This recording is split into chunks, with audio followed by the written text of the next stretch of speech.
Hello hello everyone, good morning. कैसे हो आप लोग? आई होप आप सब अच्छे होंगे और आपकी पढ़ाई बहुत अच्छी चलूँगी। आज नवरात्रि है और मैं सुबह सुबह रेडी हो गई हूँ और वही सेम रूटीन मेरा सुबह सुबह चलता है, क्योंकि सुबह मैं पढ़ नहीं सकती। अगर पढ़ना भी है तो मैं रात में पढ़ती हूँ, जैसा मैंने आप लोग के साथ शेयर किया है। तो सुबह उठकर मुझे फटक से खाना बनाना होता है, क्योंकि सब लोग जाते हैं ऑफिस और यहाँ मैं अपना सब खाना फटाफट बना ले रही। तो मेरा तो आज फास्ट था, मम्मी जी का भी फास्ट था, तो मुझे खाना आज कम बनाना था। पापा जी भी गाँव गए हुए हैं और मैं सोच रही थी फटाफट खाना बना लूँ और आज जल्दी ही चले जाऊँ लाइब्रेरी। बट ऐसा हो नहीं सका, क्योंकि मेरी पीहू बेटी गिर गई चेयर के ऊपर से नीचे, जिसकी वजह से उसके पैर में मोच आ गई और उस कारण मुझे लेट हो गया। फिर वो सो गई, तो फिर मेरा जाने का मन तो नहीं था वैसे, बट मेरा मन था जाने का, बट बच्चे की वजह से जा नहीं रही थी। और मेरा रोज़ लाइब्रेरी जाने का मन करता है। ये देखिए, मैं फाइनली लाइब्रेरी से वापस जाने का ये वीडियो है। और देखिए कितनी ज़्यादा धूप थी ना, कि रोज़ बहुत धूप रहती थी। मैं कभी अपने साथ स्कार्फ नहीं लेके जाती थी, बट आज मैं लेकर आई थी, क्योंकि मुझे ना धूप बिल्कुल बर्दाश्त नहीं हो रही थी। बहुत यूपी की धूप ना बहुत ज़्यादा है, एमपी में इतनी धूप नहीं लगती थी। पहले मैं एमपी में रहती थी, वहाँ पे इतनी धूप नहीं होती थी, बट यहाँ पे इतनी धूप है। आप देख सकते हैं, मेरी परछाई से अंदाज़ा लगा सकते हैं कि कितनी ज़्यादा तेज़ धूप थी।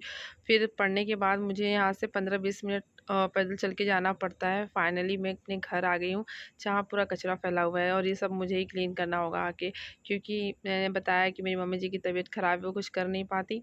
मुझे जितना काम करके जाती हूँ उतना छोड़ के जाती हूँ, फिर आके फिर करती हूँ, फिर आके फिर लंच बनाना पड़ता है मेरे हस्बैंड के लिए। सुबह खाना वाना तो बन ही जाता है एक बार का, लेकिन आने के बाद उनको लंच बनाना पड़ता है, क्योंकि मेरे हस्बैंड मुझसे भी ज़्यादा मेहनत करते हैं।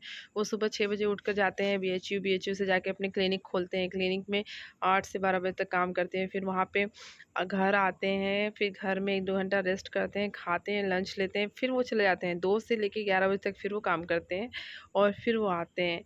और गाइस सीरियसली वो आकर आधा घंटा डेली रोज़ पढ़ते हैं। और कभी मन नहीं रहा तो बाय द वे नहीं पढ़ते, लेकिन वो पढ़ते हैं। इस समय वो आयुर्वेदिक किताबें वगैरह, डॉक्टर्स का तो मुझे समझ में नहीं आता क्या रहता है। मुझे तो वो बहुत अच्छा ऑक्यूपेशन है, बट मैं कभी इंटरेस्टेड नहीं थी डॉक्टर्स वगैरह में। मेरे स्टार्टिंग में मेरे पापा मुझे डॉक्टर बनने के लिए बोल रहे थे, बट मुझसे ना हो पाएगा, क्योंकि मैं ब्लड वगैरह देख ही नहीं पाती हूँ।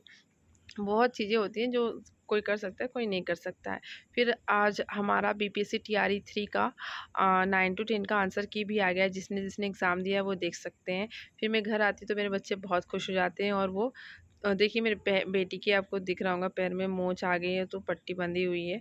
तो वो चप्पल नहीं पहनी थी, तो मेरा बड़ा बेटा उसको चप्पल दे रहा था, लो पीहू एक हाथ में चप्पल पहन लो, इस तरह से। फिर वो मैंने उसको चप्पल वैसे जानबूझ के नहीं पहनाई थी, ताकि उसके पैरों में दर्द ना हो। बच्चों को बहुत ध्यान देना पड़ता है और पढ़ाई भी करना पड़ता है। तो अब ये रात हो चुकी थी, जहाँ मेरी बेटी सो चुकी थी। अब मैंने जैसे कि आप लोग को बताया, सुबह 3 घंटे पढ़ती हूँ, अभी रात को 3 घंटे में पढ़ूंगी। इसमें ना अभी मैं अपना कंप्यूटर का जो भी प्रीवियस क्वेश्चंस है, प्रीवियस चैप्टर्स है, वो कंप्लीट कर रही थी। और मेरा टेबल कितना गंदा कर रखा है मेरे बच्चों ने। चलिए इसी के साथ मिलते हैं नेक्स्ट वीडियो में। बाय।